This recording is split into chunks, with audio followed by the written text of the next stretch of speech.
আমার চেষ্টা ছাড়বো না, দেখি না কি হয়। আচ্ছা, দেখো, আমিও দেখবো তোমার এই জলের বাগানে কি সোনা ফলে। যখন না খেয়ে শুকিয়ে মরবে তখন আমার কথা মনে পড়বে।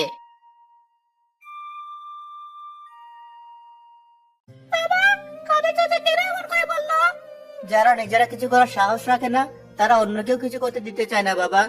তুই ওর কথায় কান্দিস না, আমরা আমাদের কাজ করে যাই। চল এবার কিছু শ্যাওলা তুলে আনি।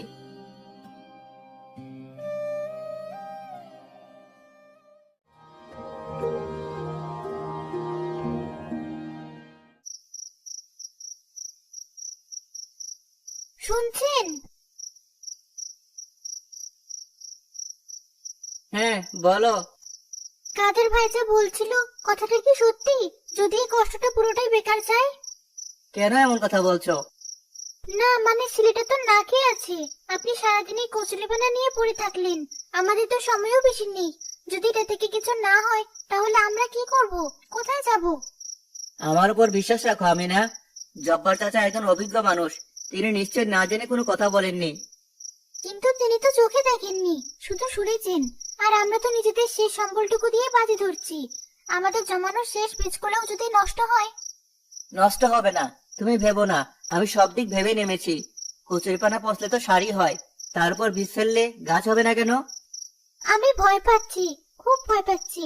কাদের ভাইয়ের কথাগুলো বারবার কানে পাচ্ছি। গ্রামের সবাই হয়তো আমাদের নিয়ে হাসাহাসি করছে।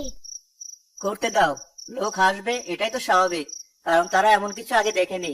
কিন্তু যেদিন এই ধাপ সবুজে ভরে যাবে, সেই দিন এই লোকেরাই অবাক হয়ে দেখবে।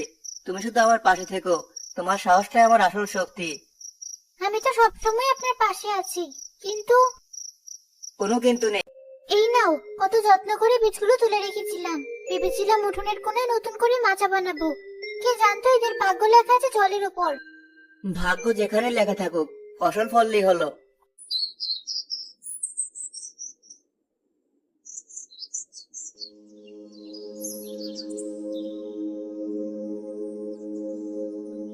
বাবা, তুমি এই গোল গোল বলের মতো কি বানাচ্ছো? এটাকে বলে টেপন বাবা, পচা কচুরিপানা আর ছোবড়া দিয়ে তৈরি। এই বলের ভেতরেই বিষটা থাকবে। এখান থেকেই সে প্রথম খাবার পাবে। তারপর যখন তার শিকড় বড় হবে, তখন সে পুরো ধাপ থেকে নিজের খাবার খুঁজে নেবে। সত্যি, মানুষের বুদ্ধি থাকলে উপায় একটা হয়েই যায়। আমি তো ভাবতেই পারিনি এই পচা জিনিস দিয়ে এত সুন্দর কিছু হতে পারে। বিপদী মানুষকে নতুন পথ দেখায় আমিনা। নাও, একটা করে বীজ এই বলের ভিতরে ভরে দাও, তারপর আমরা সাবধানে ধাপের উপর বসিয়ে দেব। আমিও একটা বসাবো বাবা। অবশ্যই বসাবি, এই বাগান তো আমাদের তিনজনের, আমরা তিনজন মিলেই তার যত্ন নেব। পরিবারের তিনজন মিলে যত্ন করে লাউ, মিষ্টি কুমড়া, লাল শাক আর ঢেঁড়সের বীজগুলো ধাপের উপর স্থাপন করি। সৃষ্টিকর্তা, তুমি আমাদের এই সামান্য চেষ্টার দিকে মুখ তুলে চেও। আমাদের সন্তানের মুখে দু মুঠো খাবার তুলে দেওয়ার তৌফিক দিও।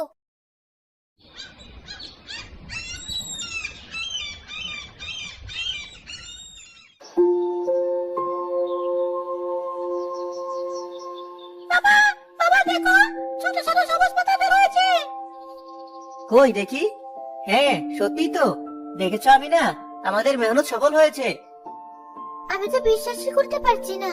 দেখে মনে হচ্ছে জলের ভেতর থেকে কেউ সবুজ বাতি জ্বালিয়ে দিয়েছে।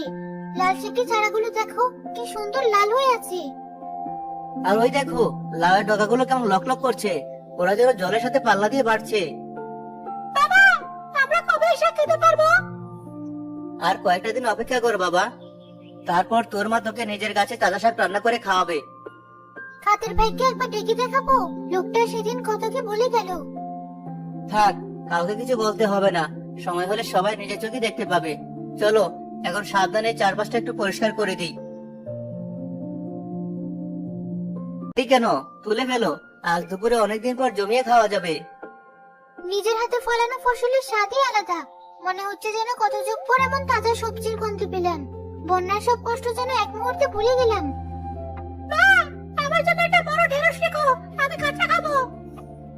আরে না বাবা, কাঁচা খেতে নেই, তোমার মা সুন্দর করে ভাজি করে দেবে, দেখবে খেতে কি মজা। আজ আমি লাল শাক ভাজা করব আর ঢেঁড়স দিয়ে চচ্চড়ি। অনেকদিন পর ছেলেটা দুটো পেট ভরে খাবে। আপনার পরিশ্রম সার্থক হয়েছে। আমাদের সবার পরিশ্রম সার্থক হয়েছে। এটা শুধু আমার একার না, এটা আমাদের সবার বাগান।